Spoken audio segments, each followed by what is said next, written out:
The morning started like any other Saturday in suburban paradise. The sun was shining, birds were chirping, and the smell of freshly cut grass filled the air. Anyone driving through the neighborhood would have thought it was the perfect picture of American suburban life. Neat rows of houses, well-maintained lawns, and the occasional child riding a bicycle down the sidewalk. But appearances, as they say, can be deceiving. What nobody could have predicted was that a simple home improvement project would spiral into one of the most dramatic property disputes the neighborhood had ever witnessed. It all began 3 weeks earlier when the decision was made to finally replace the old, weathered fence that separated the property from the neighbor's yard. The fence had been there for decades, probably since the houses were first built in the 1970s. It was falling apart, with rotting wooden posts, missing planks, and sections that leaned at precarious angles. It was an eyesore, and more importantly, it was becoming a safety hazard. The decision to replace it seemed like a no-brainer. A new vinyl fence would look better, last longer, and require virtually no maintenance. It was the kind of project that would add value to the property and make the backyard more enjoyable. The neighbor in question was a woman who had moved in about 2 years prior. From the very first day, there had been something off about her. She had that particular energy that made people instinctively cautious. Within months of moving in, she had already earned herself a reputation in the neighborhood. She was the type who measured her grass with a ruler to make sure it met HOA specifications, who called code enforcement on neighbors for leaving their trash cans out an hour too long, and who somehow always found something to complain about at every single neighborhood meeting. The other neighbors had taken to calling her Karen behind her back, though a few of the braver souls used the name to her face. She seemed to thrive on conflict, always looking for the next battle to fight, the next rule to enforce, the next person to correct. The fence replacement project started on a Monday morning. The old fence came down relatively easily, though the work was dusty, noisy, and labor-intensive. Years of weather damage meant that some posts practically crumbled when touched, while others required significant effort to extract from the ground. By Tuesday afternoon, the old fence was completely removed and hauled away. The property line stood bare for the first time in decades, marked only by the survey stakes that the fence company had placed to ensure the new fence would be installed in the correct location. These stakes had been positioned based on the property survey that had been conducted when the house was purchased 5 years earlier. Everything was done by the book, following all local regulations and HOA guidelines. Wednesday morning arrived with the delivery of the new fence materials. Gleaming white vinyl panels, sturdy aluminum posts, and all the necessary hardware were stacked neatly in the driveway. The installation crew arrived promptly at 8 in the morning and got to work immediately. They were professional, efficient, and clearly experienced. They started by setting the corner posts, making sure everything was level and aligned with the survey markers. The sound of post hole diggers and the buzz of power tools filled the air. By mid-morning, the first few sections of the new fence were already taking shape. It looked fantastic, clean, modern, and perfectly straight. That's when Karen appeared. She came storming out of her back door like a woman possessed, her face already red with anger before she had even reached the property line. She was wearing what could only be described as her standard uniform: capri pants, a floral print top, and that distinctive short haircut that had somehow become synonymous with her entire demographic. Her phone was already in her hand, presumably ready to document whatever transgression she believed was occurring. She marched across her lawn with purpose, her sandals slapping against the grass with each aggressive step. She stopped right at the edge of where the fence was being installed and just stood there, hands on her hips, watching with barely concealed fury. The installation crew, seasoned veterans who had undoubtedly dealt with difficult neighbors before, continued their work without acknowledging her presence. They had learned that engaging with angry property owners often made situations worse. They kept their heads down, measured twice, cut once, and kept the project moving forward. But Karen wasn't the type to be ignored. She started by taking photos. Not just a few casual snapshots, but dozens of photos from every possible angle. She photographed the fence posts, the panels, the survey stakes, the crew members, and the equipment. She walked the entire length of the property line, her phone held high, documenting everything as if she were a crime scene investigator. She even took photos of the fence company's truck, capturing the license plate and company logo. The crew members exchanged knowing glances, but continued working. They had seen this before. After completing her photographic documentation, Karen pulled out a measuring tape. She proceeded to measure the distance from various points on her property to the new fence line. She measured from her house to the fence. She measured from her patio to the fence. She measured from random spots in her yard to the fence. She wrote down numbers in a small notebook she had brought with her, underlining certain figures with aggressive strokes of her pen. She shook her head frequently, making exaggerated expressions of disbelief and outrage. She was building her case, gathering her evidence, preparing for battle. By lunchtime, the installation crew had completed about half of the fence. It was looking even better than expected. The clean white vinyl gleamed in the midday sun, and the straight lines were satisfying to look at. It was exactly what had been envisioned when the project was planned. The crew took a break, sitting in the shade of their truck and eating sandwiches from their coolers. They had earned the rest. That's when the doorbell rang. Opening the front door revealed Karen standing on the porch, her arms crossed, her face set in an expression of righteous indignation. She didn't wait for a greeting or an invitation to speak. She launched immediately into her prepared speech, her voice loud enough that several neighbors probably heard every word. She declared that the new fence was on her property. She insisted that it was at least 2 feet over the property line. She demanded that it be taken down immediately. She threatened legal action if the fence wasn't removed by the end of the day. She mentioned the HOA, code enforcement, the police, and her lawyer. She used the phrase, "I know my rights," at least 3 times. She claimed she had measurements that proved the encroachment. She said she had already consulted with a surveyor friend who confirmed her suspicions. The response was calm and measured.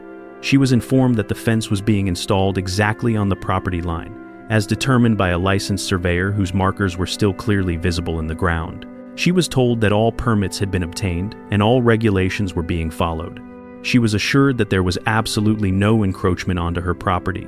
The fence company had decades of experience and wouldn't make such a basic error. Everything was done correctly and legally. Karen's face turned an even deeper shade of red.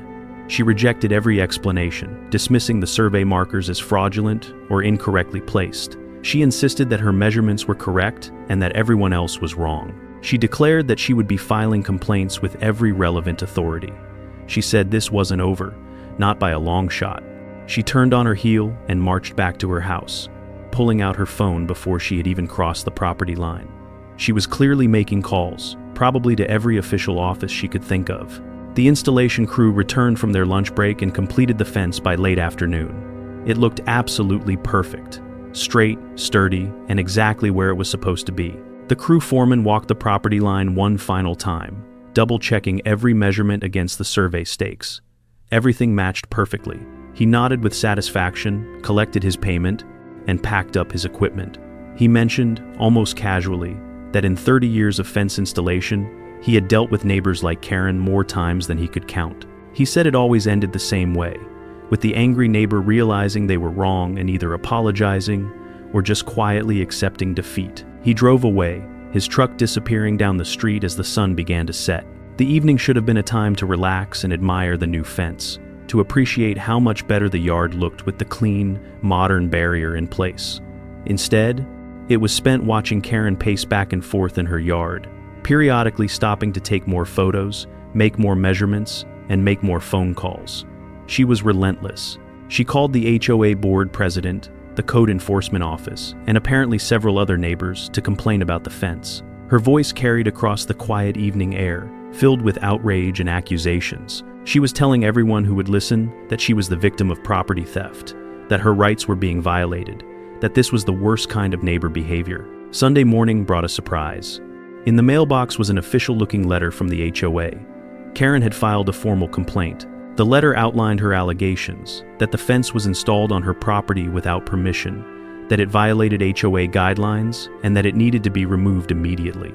The letter requested a response within 7 business days and indicated that the matter would be brought before the HOA board at their next monthly meeting. The complaint was detailed, running 3 full pages, with Karen's measurements, her photos, and her demands for immediate action. She had clearly spent her entire Saturday evening preparing this document. The response was equally detailed. A formal letter was prepared addressing each of Karen's allegations point by point. Copies of the property survey were included, along with photos showing the survey stakes in place before, during, and after the fence installation. A letter from the fence company was obtained, confirming that the fence was installed precisely on the property line according to the survey markers.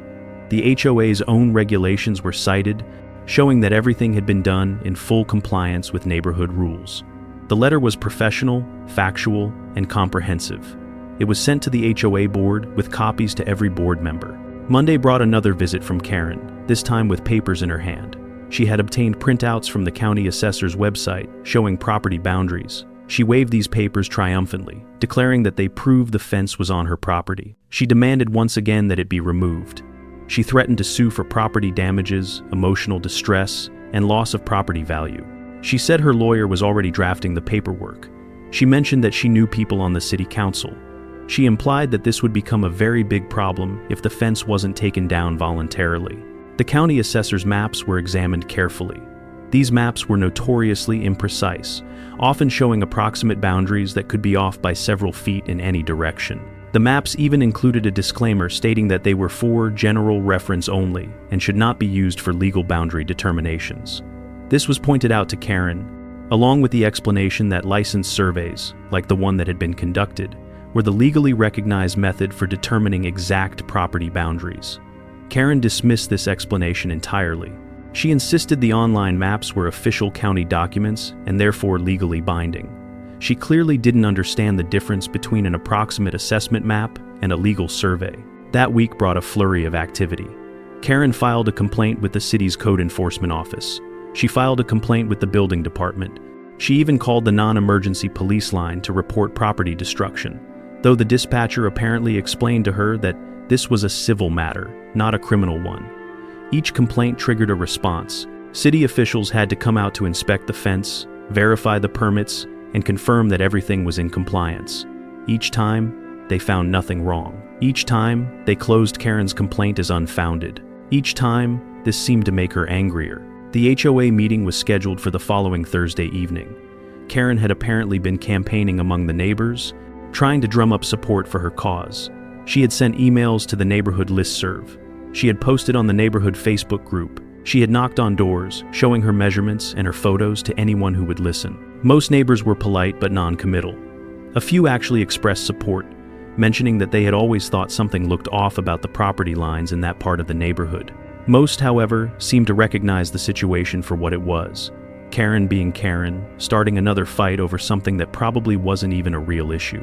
The days leading up to the HOA meeting were filled with more of Karen's antics. She started keeping a log of everyone who came and went from the property, apparently trying to document some kind of pattern or violation. She took photos of the trash cans on collection day, presumably looking for any violation of the HOA's waste management rules. She measured the height of the grass, hoping to find that it exceeded the maximum allowed length. She was looking for anything, any violation, any infraction that she could use as ammunition or leverage. It was becoming clear that this wasn't really about the fence anymore. It was about winning. It was about being right. It was about asserting dominance. Wednesday evening brought an unexpected development. The doorbell rang just after dinner. Standing on the porch was Tom, the neighbor from 2 houses down. Tom was a retired civil engineer who had lived in the neighborhood for over 20 years. He was well-respected, level-headed, and generally stayed out of neighborhood drama. He apologized for the intrusion and said he needed to share some information. He had been following the fence situation, mostly because Karen had been bothering him about it, and something had been nagging at him. He remembered that when his house was surveyed years ago, there had been some interesting findings about the property lines in this section of the neighborhood. Tom explained that the neighborhood had been developed in the 1970s by a builder who had apparently been somewhat careless with property boundaries.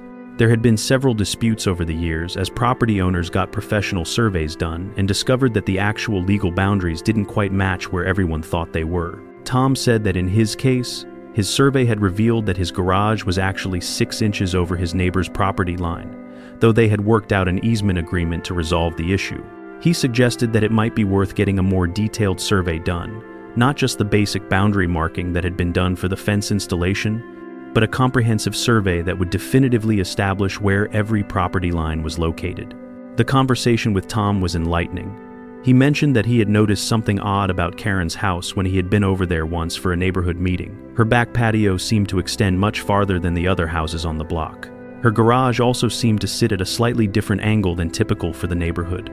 Tom wasn't making any accusations or allegations. He was simply suggesting that if Karen wanted to have a battle over property lines, It might be worth ensuring that all property lines were clearly established, not just the one where the fence had been installed. It was a subtle suggestion, but the implication was clear. That night was spent researching property surveys and surveyors.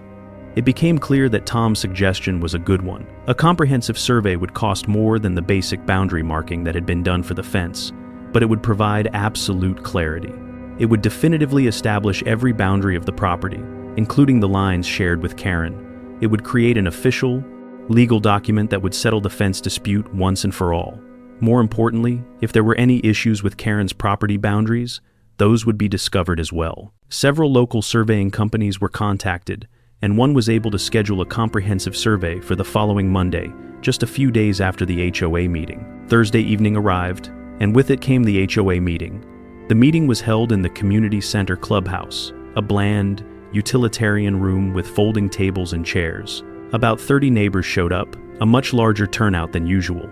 Word had spread about the fence dispute, and people were curious to see how it would play out.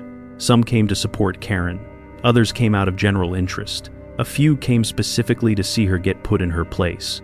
The HOA board consisted of 5 members, a president, vice president, secretary, treasurer, and an at-large member. They sat at the front table, looking somewhat uncomfortable with the crowd size and the obvious tension in the room.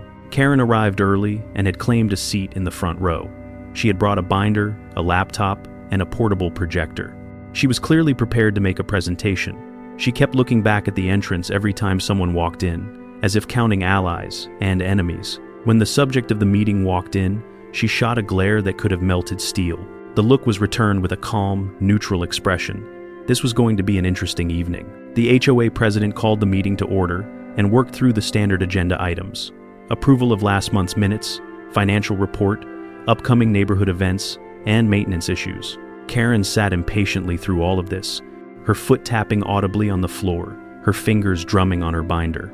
Finally, the president reached the section for homeowner concerns and complaints. He looked down at his notes, sighed slightly, and announced that the next item was a property dispute regarding a recently installed fence. Karen practically leaped to her feet before he had even finished speaking. She launched into her presentation with the enthusiasm of a prosecutor delivering a closing argument. She had prepared slides showing her photos of the fence installation. She had diagrams showing her measurements. She had printouts from the county assessor's website with circles and arrows drawn in red marker. She spoke for nearly 20 minutes, her voice rising in pitch and volume as she detailed her grievances. She claimed the fence was 2 feet onto her property. She said it was reducing her property value. She said it was blocking her view.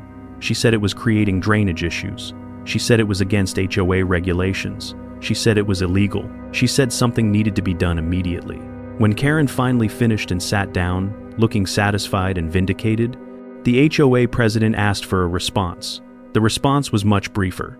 The professional survey was presented, with its official seal and the surveyor's license number clearly visible. The photos showing the survey stakes in place, before, during, and after installation were passed around. The letter from the fence company was read aloud. The permits and approvals from the city were shown. The relevant HOA regulations were cited, demonstrating full compliance. The entire presentation took less than 5 minutes because the facts were simple and clear. The fence was exactly where it was supposed to be. The HOA board members examined the documents carefully. They passed the survey around, comparing it to Karen's printouts from the county website. The difference in precision and legal validity was obvious. The president explained, in a patient but firm tone, that county assessor maps were not legally binding for boundary disputes. He noted that a licensed survey was the gold standard for determining property lines. He observed that all city permits had been properly obtained and that the fence complied with all HOA regulations. He said that based on the evidence presented, there was no violation and no grounds for requiring the fence to be removed or modified. Karen's face went through several color changes during this explanation, settling finally on a purplish red. She stood up again, her voice now shaking with anger. She insisted the board was wrong. She demanded they get an independent survey. She threatened to sue the HOA. She said she would go to the media. She said she would contact the state attorney general. She said this was corruption and collusion. Several board members tried to calm her down, but she was too far gone. She gathered her materials, announced that she was officially placing the HOA on notice, and stormed out of the meeting. The door slammed behind her with enough force to rattle the windows. The meeting continued for a few more minutes, but the drama was over. Several neighbors came over afterward to offer congratulations and support. Tom, the retired engineer, gave a knowing nod and mentioned again that a comprehensive survey would be a good investment. The HOA president apologized for the drama and said the board would be sending Karen a formal letter explaining their decision. He also mentioned, somewhat wearily, that this wasn't Karen's first complaint or dispute, and he suspected it wouldn't be her last. The neighborhood had learned to deal with her particular brand of aggressive righteousness. The drive home was peaceful. The fence looked beautiful in the evening light, standing straight and true exactly where it belonged. Inside Karen's house, lights were on in multiple rooms, and shadows moved past the windows. She was clearly agitated, probably already planning her next move, drafting her next complaint, plotting her next strategy. But for the moment, the fence battle had been won. The survey had proven the position was correct. The HOA had ruled in favor of the fence. Everything should have been settled. But then came Friday morning, and with it, a decision that would change everything. The appointment for the comprehensive property survey was confirmed for Monday morning. The surveyor explained that they would establish the boundaries of the entire property, not just the line where the fence had been installed. They would mark all four corners, identify any easements, and create a detailed plat map showing the exact legal boundaries. The cost was significant, but worth it for the peace of mind and legal certainty it would provide. Plus, if Karen continued to make trouble, having the comprehensive survey would definitively shut down any future boundary disputes. The weekend was quiet. Karen stayed mostly inside her house, though she was occasionally visible through her windows, pacing back and forth while talking on her phone. She had apparently decided to regroup and plan her next approach. There were no more impromptu visits, no more measuring tape sessions, no more photo documentation. It was almost eerie how quiet she had become. The calm before the storm, perhaps. Monday morning arrived bright and clear. The survey crew showed up right on time at 8 o'clock. There were 3 of them, a lead surveyor and 2 assistants. They had professional equipment including a theodolite, GPS units, measuring tools, and marking flags. They explained that the process would take most of the day. They would be working around the entire property perimeter, establishing exact corner points, measuring distances, verifying angles, and comparing everything against the recorded legal description of the property from the deed and county records. It was meticulous, technical work that required precision and expertise. The crew started at the front corner of the property, the point where the property line met the street. They set up their equipment, took readings, consulted their county records, and made calculations. They moved methodically around the property, working their way toward the back. They measured, they marked, they recorded, they double-checked their work. By mid-morning, they had established the boundaries along the street and down the side of the property opposite Karen's house. Everything was matching up with the existing survey markers. So far, no surprises. Then they reached the back corner, the point where the back property line met the side boundary line with Karen's property. This was the critical area, the location where the fence began. The survey crew spent extra time here, taking multiple readings, checking and rechecking their measurements. The lead surveyor had a puzzled expression on his face. He consulted his maps, he took more readings. He called his assistants over and had them verify his measurements. They had a quiet conversation, pointing at various markers and reference points. Then, the surveyor did something unexpected. He walked onto Karen's property, moving toward her house while measuring distances and angles. Watching from the back porch, it became clear that something interesting was happening.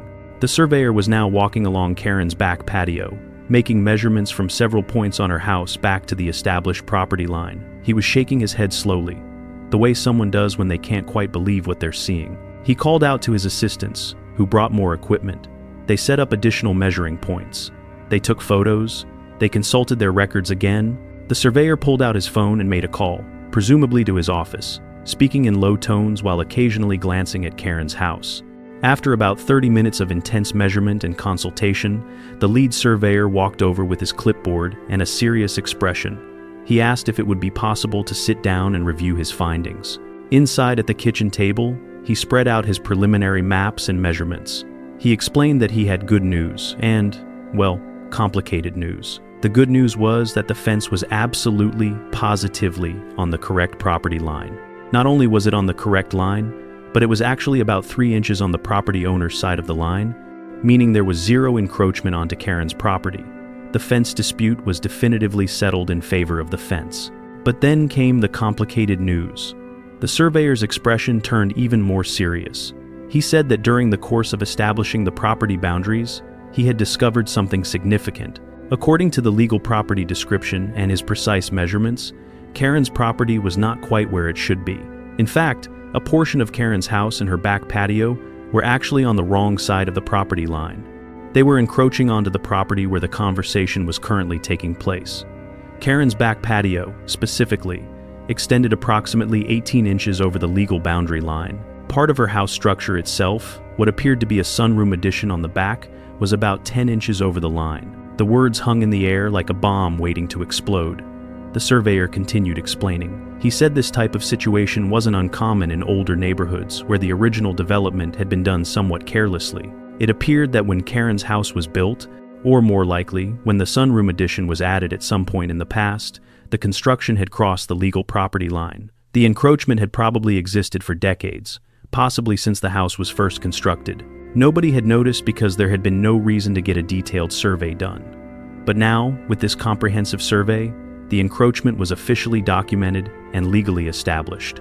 The implications began to sink in slowly. Karen had spent weeks complaining about a fence that was on the correct property line, accusing her neighbor of encroaching on her property, filing complaints with every authority she could think of, and generally making everyone's life miserable. And all along, her own house was actually the one encroaching. The irony was almost too perfect. The surveyor said he would complete his full survey report over the next few days, but he wanted to provide this preliminary finding as soon as possible, given the ongoing dispute. He said the report would include detailed measurements, photos, and a plat map showing the encroachment clearly marked. The rest of the day passed in a kind of daze. The survey crew continued their work, completing their measurements and placing official survey markers at all four corners of the property. They marked the exact boundary line where it intersected with Karen's property, using bright pink flags that were clearly visible. The line ran right through the edge of her patio and clipped the corner of her sunroom. The surveyor said he was required by professional ethics to inform Karen's property owner of the encroachment once his report was complete. He said these situations could usually be resolved through boundary line adjustments or easement agreements, though they sometimes became contentious. Evening fell, and the survey crew packed up their equipment. The lead surveyor said he would have the complete report within 3 business days. He shook hands, offered condolences for the ongoing neighbor dispute, and mentioned that in his 25 years of surveying, he had never seen a situation quite like this one. Someone who was so aggressively wrong about a boundary line while simultaneously being in violation themselves. He said it would make a great story back at the office. He drove away, leaving behind a property with clearly marked boundaries and one spectacular secret. That night was spent thinking about what to do with this information. The ethical thing would be to wait for the surveyor's official report and let him inform Karen according to his professional requirements. But there was also a strong temptation to confront Karen immediately, to show her the preliminary findings and watch her realize what she had done to herself. There was the practical consideration of what this meant long term. An easement agreement would need to be negotiated. Lawyers would probably get involved.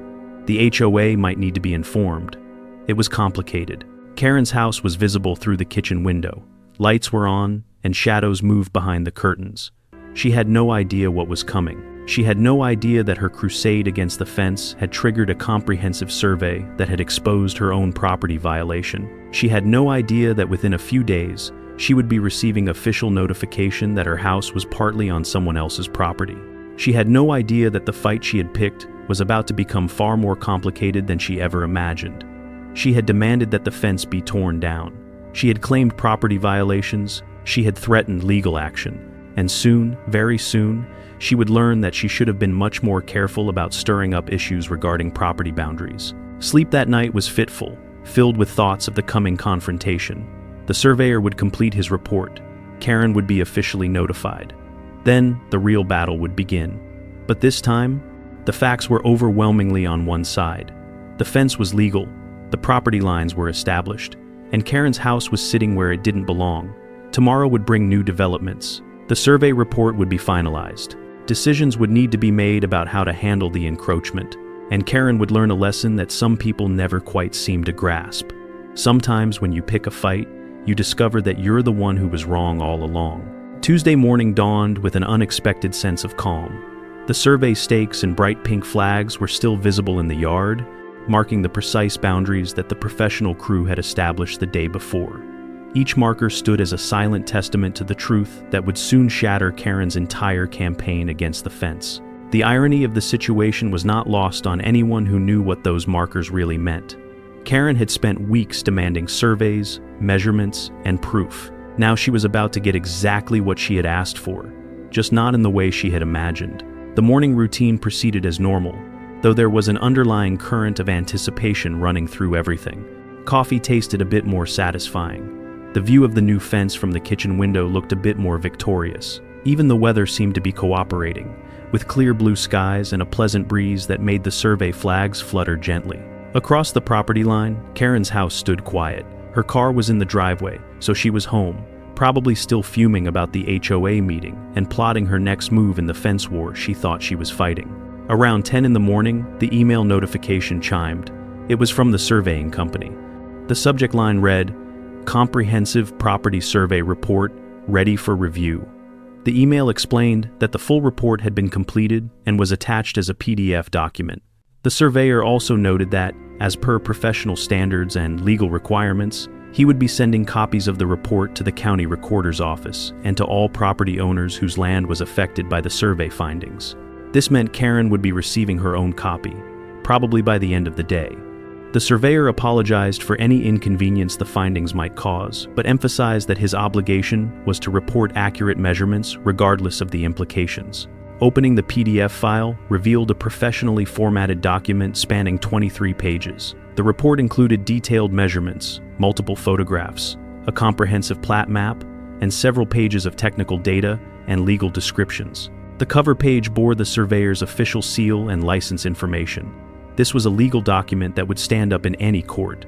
The first several pages covered the methodology, the equipment used, and the reference points that had been established. Then came the detailed findings for each boundary line of the property. The section covering the front property line along the street showed everything in perfect order. The measurements matched the legal description exactly. The corners were precisely where they should be, according to the original plat filed with the county. There were no discrepancies, no encroachments, and no issues. The same was true for the side property line opposite Karen's house. Everything lined up perfectly with the recorded property description. The surveyor had taken exceptional care to verify every measurement multiple times. Then came the section that mattered most, the shared boundary with Karen's property. The report included several high-resolution photographs showing the bright pink survey flags marking the exact property line. The line ran in a perfectly straight path from the front corner of the lot to the back corner. The new fence was clearly visible in the photos, standing exactly on the correct side of the boundary line. In fact, as the surveyor had mentioned the previous day, the fence was actually positioned about 3 inches onto the surveyed property, meaning there was a small margin of safety. There was absolutely zero encroachment onto Karen's land. The fence was completely, totally, and unquestionably legal. But then came the next section, and this was where the report became explosive.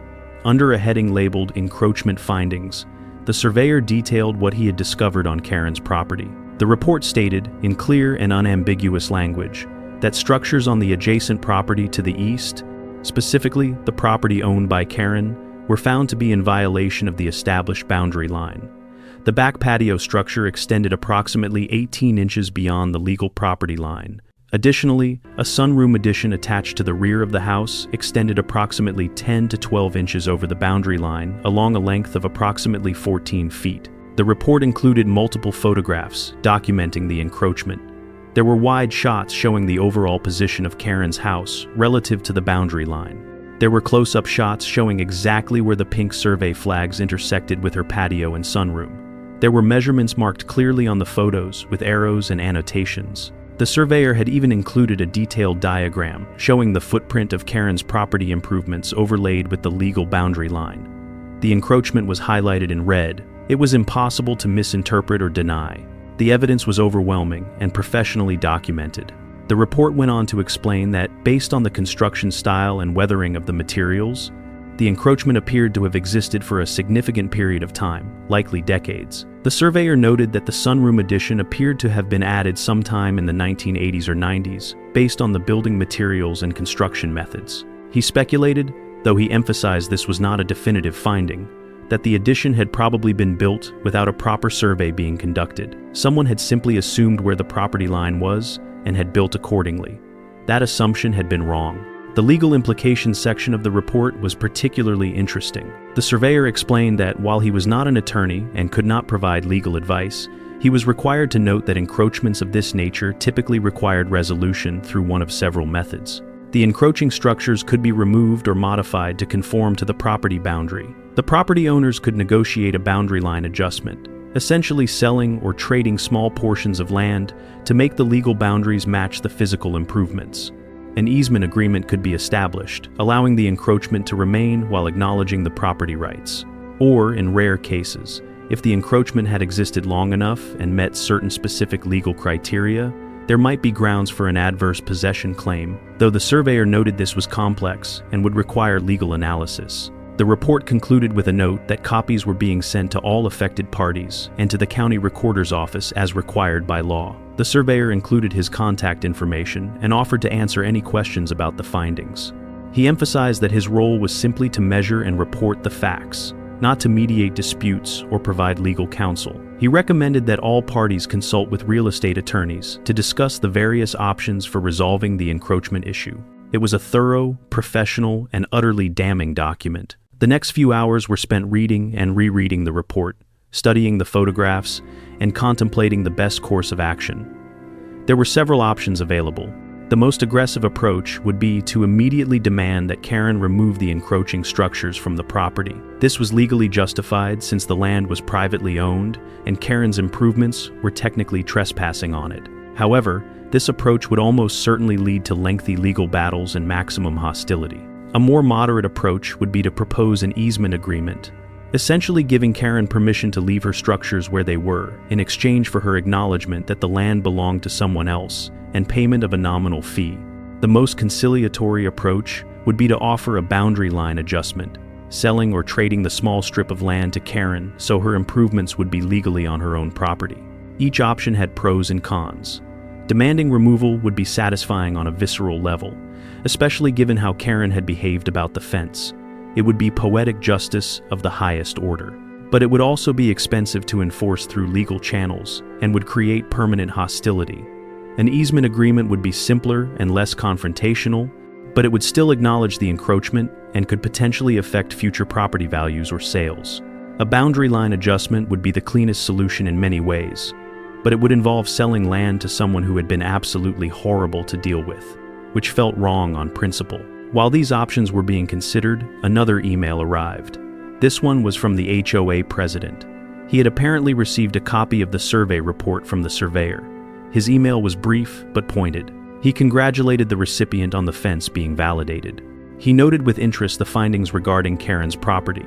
He mentioned that the HOA would need to be kept informed of any resolution since property boundary changes would need to be updated in the HOA records. He also added, in what seemed like barely suppressed amusement, that he suspected Karen would be much quieter at future HOA meetings. He signed off by offering to provide any assistance the HOA could appropriately offer in resolving the situation.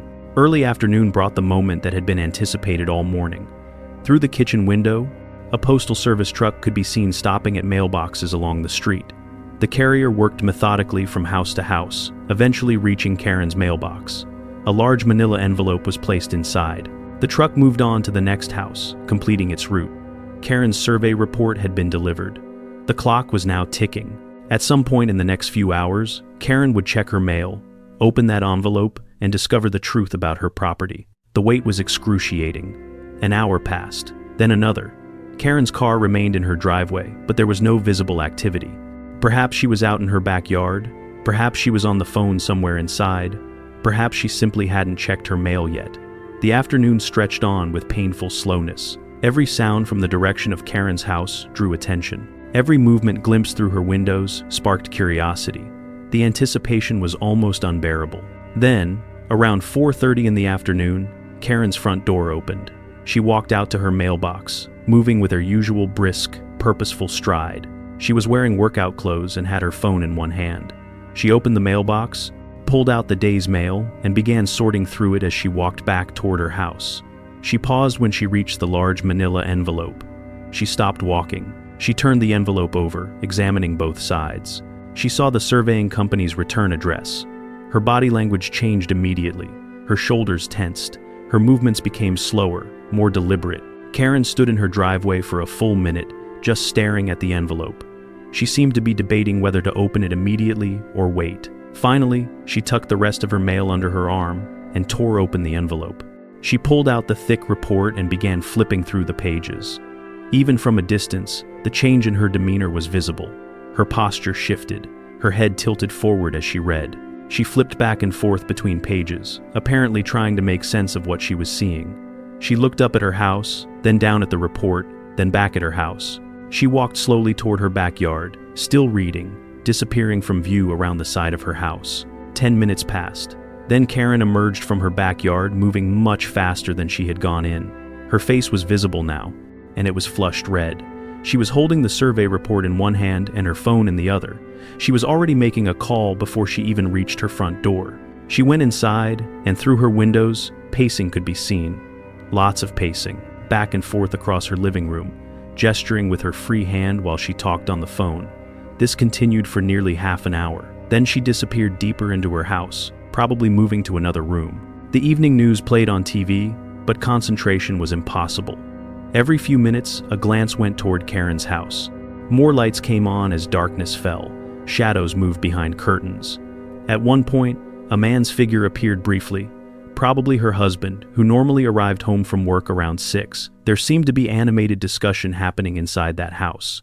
The silhouettes of two people could be seen, their body language suggesting intense conversation. Papers were being gestured at, hands were being waved. This went on for over an hour. Around 7:30, the doorbell rang. This was it. The moment of confrontation had arrived. But opening the door revealed not Karen, but Tom, the retired engineer from down the street. He had a knowing smile on his face and was holding what appeared to be a beer. He asked if he could come in for a few minutes. Inside, settled at the kitchen table, Tom explained that Karen had called him earlier in the afternoon. She had apparently remembered that he had some surveying knowledge from his engineering background. She wanted him to look at her survey report and tell her it was wrong. She wanted him to find errors in the measurements.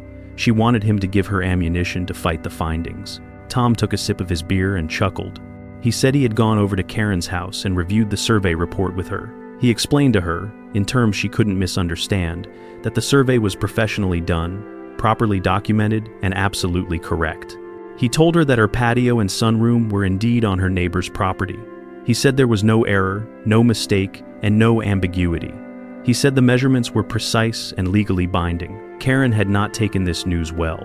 According to Tom, she had gone through several stages of grief in rapid succession: denial, anger, bargaining, and then more anger. She had tried to argue that the surveyor was incompetent, that the measurements were wrong, that the county records must be incorrect, that there must be some conspiracy. Tom said he had tried to explain to Karen that these situations were not uncommon in older neighborhoods and that there were reasonable ways to resolve them. He had suggested she contact a real estate attorney to discuss her options. He had mentioned easement agreements and boundary adjustments. He had tried to be helpful and constructive. Karen had rejected all of it. She had insisted that the survey must be wrong, that she would get her own surveyor, that she would prove everyone else was mistaken. Tom had eventually given up and left, knowing that Karen needed time to process the reality of her situation. He had stopped by now to share this information and to warn that Karen would probably be taking some aggressive steps in the coming days. The conversation with Tom was enlightening. He confirmed what had been suspected. Karen was not going to accept the survey findings gracefully. She was going to fight them, regardless of how futile that fight might be. Tom also shared something else interesting. He said that, during his time at Karen's house, he had overheard her on the phone with someone, possibly her own real estate attorney. From what he could gather, Karen's attorney had not given her the news she wanted to hear. The attorney had apparently confirmed that the survey was legally valid and that Karen would need to negotiate some kind of resolution with her neighbor. This had only made Karen angrier. She had hung up and immediately started calling other surveyors, looking for someone who would tell her what she wanted to hear. Tom finished his beer and prepared to leave. He offered one more piece of advice: document everything. Keep copies of all reports, all communications, and all interactions with Karen.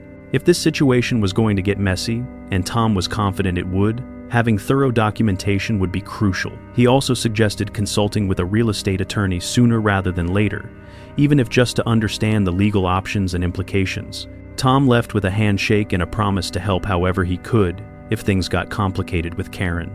He walked back down the street, probably returning to his own peaceful evening, grateful that this particular drama wasn't happening on his property line. The rest of the evening was quiet. Karen's house remained lit up, with continued activity visible through the windows. At one point, what appeared to be blueprints or large papers were spread out on a table, visible through the dining room window. Karen and her husband seemed to be examining them, probably trying to figure out if there was any way the survey could be wrong. There wasn't, of course. Professional surveyors didn't make 18-inch errors. The equipment they used was accurate to within fractions of an inch. The measurements had been verified multiple times. The findings were irrefutable. Wednesday morning arrived with a new development. In the mailbox was a letter from a law firm. Karen had wasted no time. The letter was from Morrison & Associates, a local firm that apparently specialized in real estate law. The letter was addressed to both the property owner and to the surveying company. It stated that the law firm had been retained by Karen to review the recent property survey. The letter requested copies of all field notes, calculations, photographs, and documentation related to the survey. It announced that Karen would be hiring an independent surveyor to verify the findings. It stated that Karen disputed the survey results and reserved all her rights under the law. It was written in formal legalese, but the message was clear. Karen was lawyering up and preparing to fight.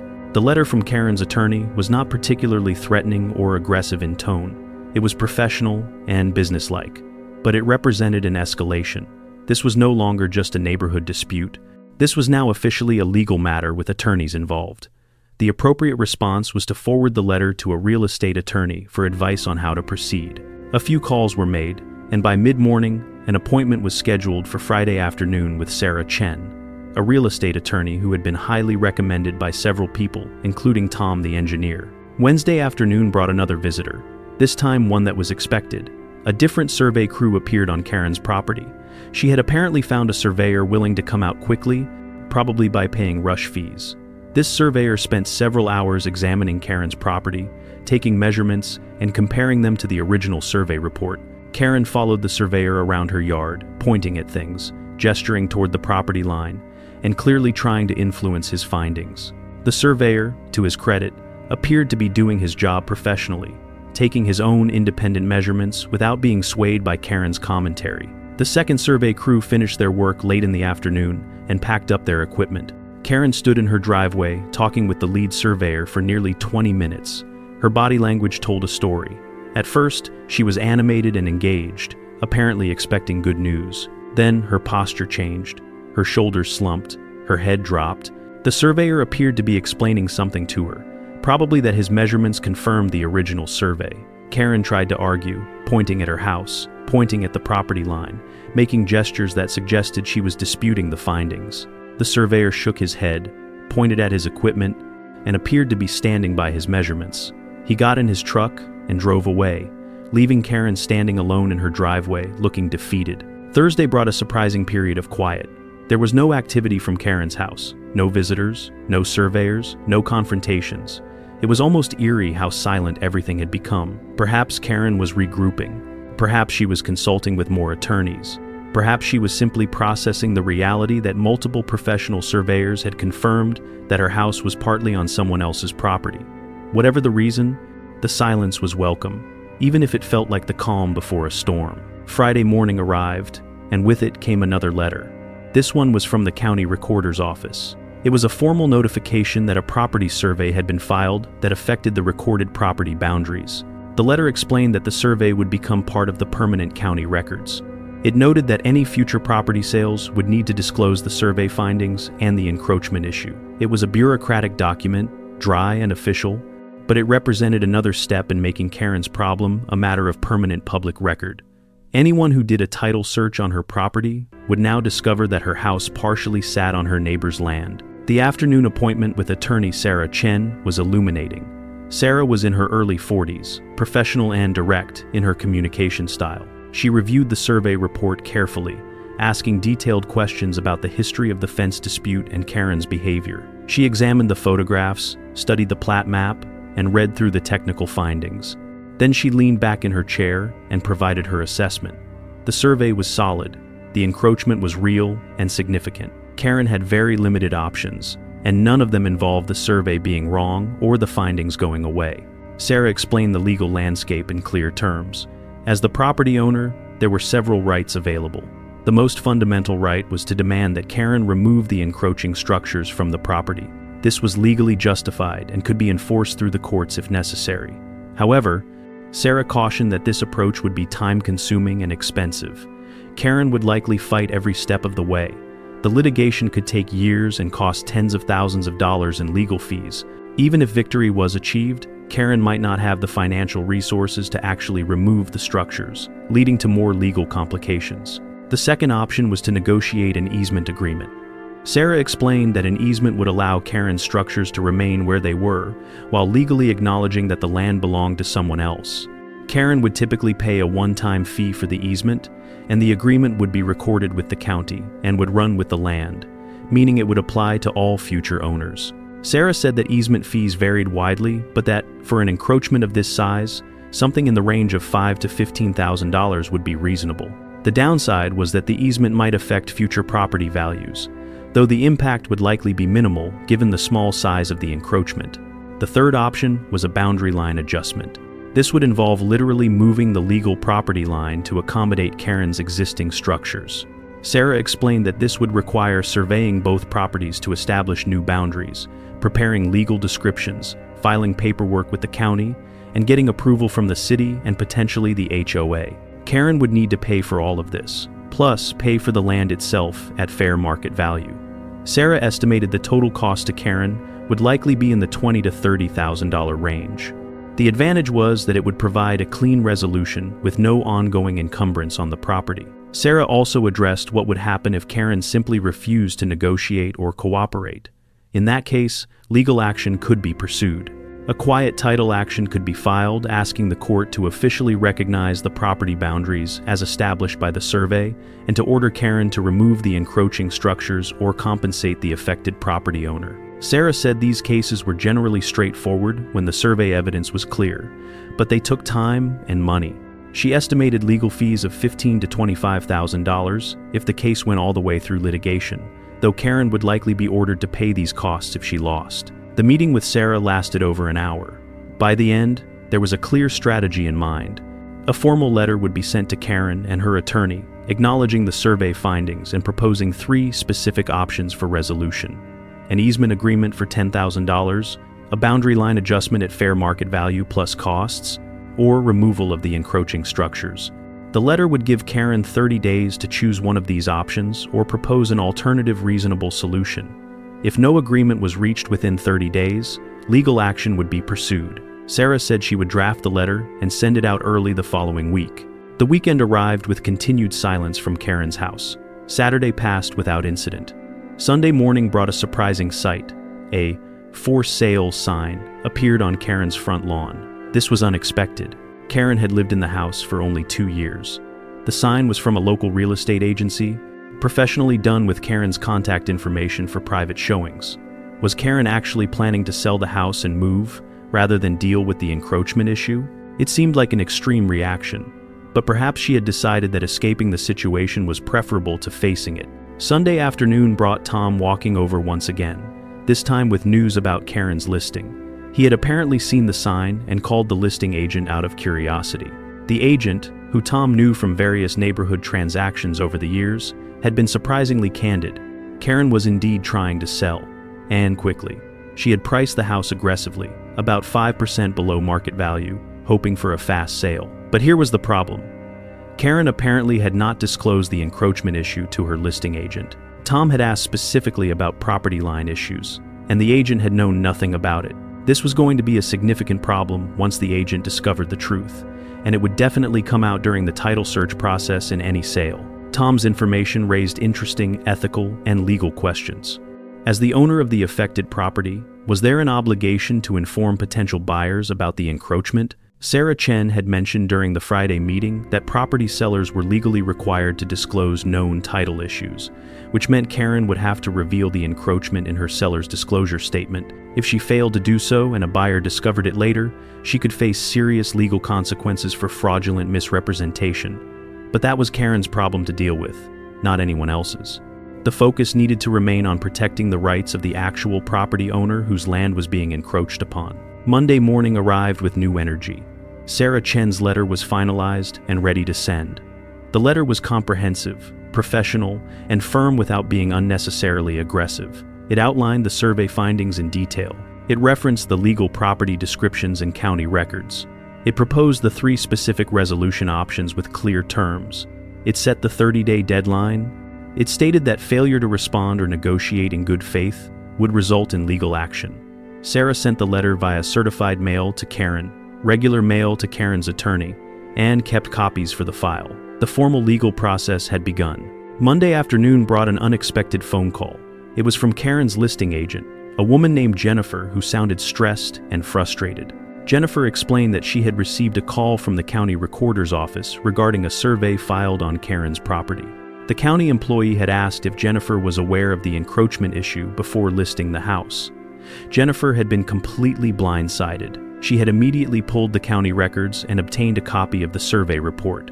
She was calling now to understand the situation and to determine what would need to be disclosed to potential buyers. The conversation with Jennifer was carefully managed. She was told that the survey findings were accurate, that Karen had been formally notified of the encroachment, and that resolution options had been proposed. Jennifer was advised that, as the adjoining property owner, there was cooperation in helping Karen resolve this issue appropriately, but that the property rights would be protected. Jennifer thanked the caller for the information and said she needed to have a serious conversation with her client. She added, somewhat bitterly, that sellers who failed to disclose known issues made her job much harder and could put her license at risk. She hung up, presumably to confront Karen about the undisclosed encroachment. Within an hour of the call with Jennifer, Karen's house erupted in activity. Through the windows, Karen could be seen gesturing wildly while on the phone. Her husband's car pulled into the driveway in the middle of the afternoon. Unusual for a Monday, the two of them appeared to be having an intense discussion in their living room. At one point, Karen walked out to the property line and stood staring at the survey markers in the fence, her arms crossed, her expression furious. She took photos with her phone, probably documenting something for her attorney. She paced along the property line, occasionally stopping to examine the bright pink survey flags that marked the boundary. She looked like someone whose world was falling apart. Tuesday brought the next development. The for sale sign was removed from Karen's yard early in the morning. Jennifer, the listing agent, showed up personally to take down the sign and remove the lockbox from the front door.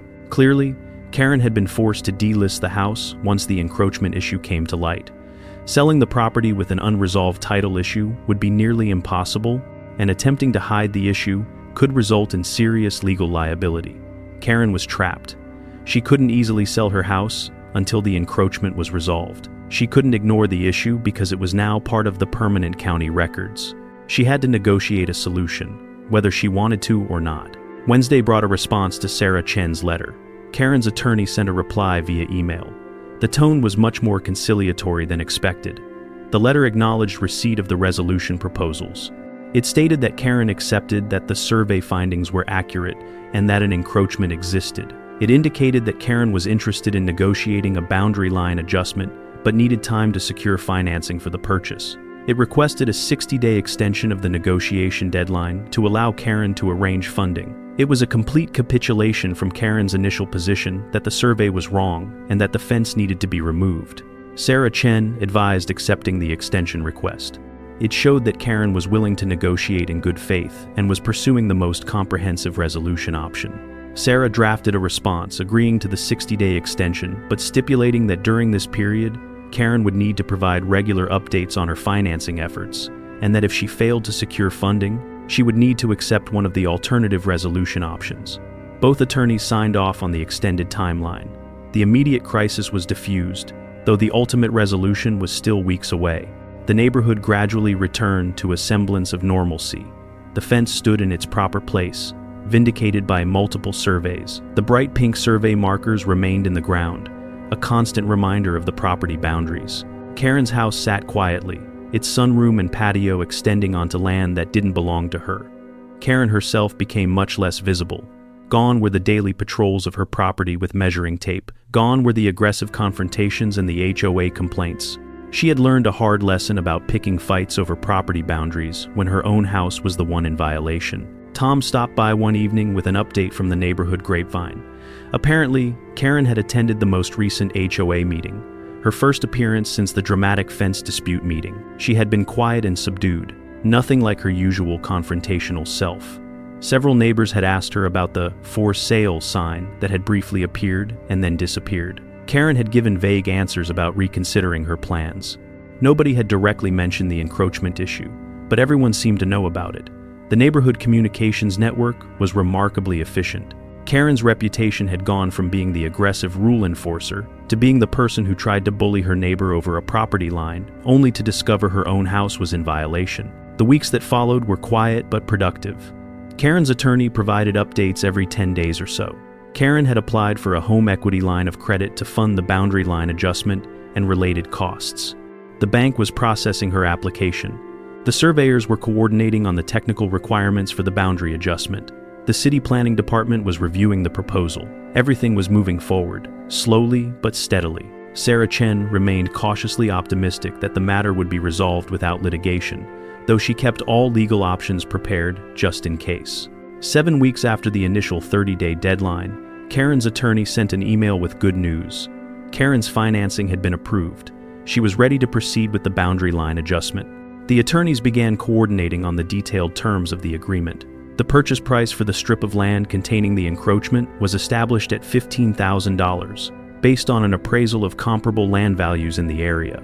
Karen would also pay all surveying costs, filing fees, and administrative expenses, adding another $8,000 to her total cost. Additionally, she would pay $5,000 to cover the attorney fees incurred in handling the matter.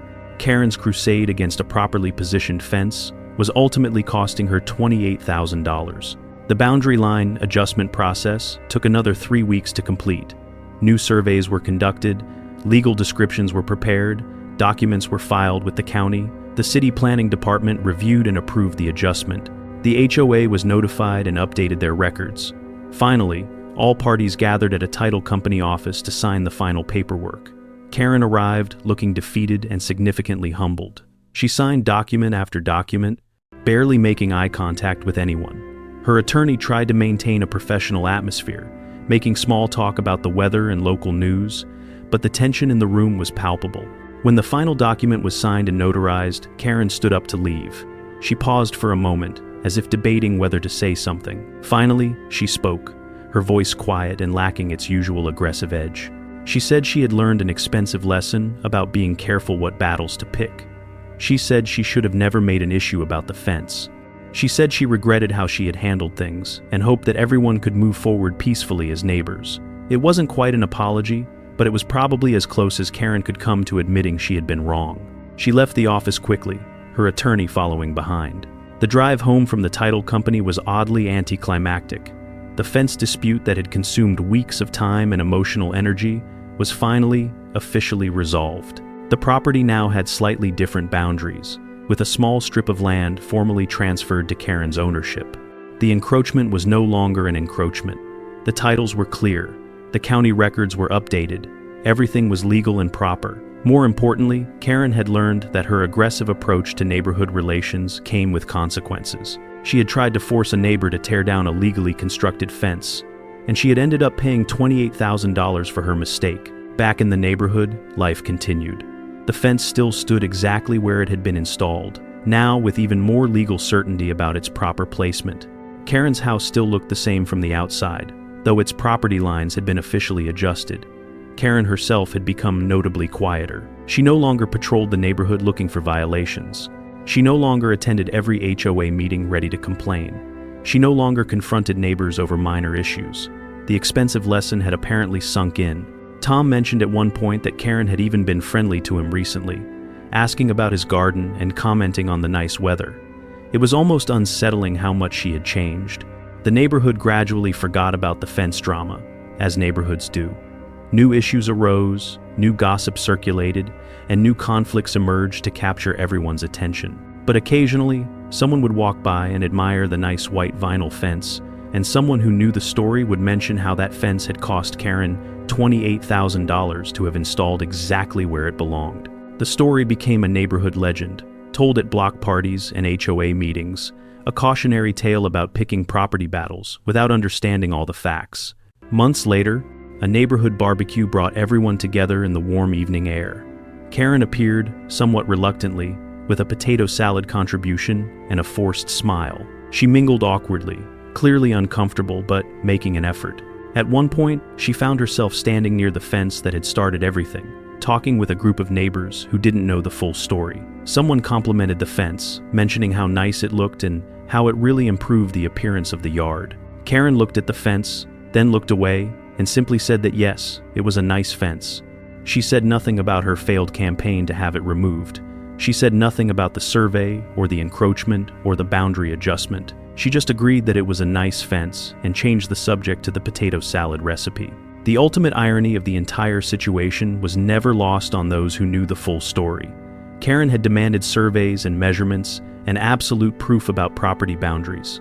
She had gotten exactly what she demanded. She had filed complaints with every authority she could find.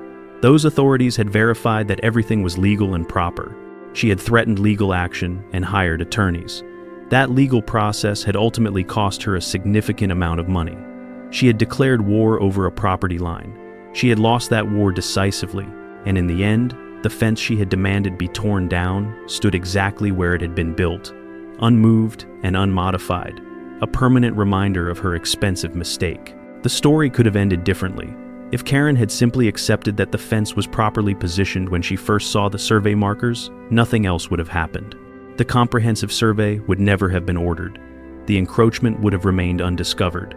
Karen could have continued living in her house without knowing that her patio and sunroom crossed the property line. But her aggressive insistence on absolute proof and official documentation had triggered the very discovery that ended up costing her dearly.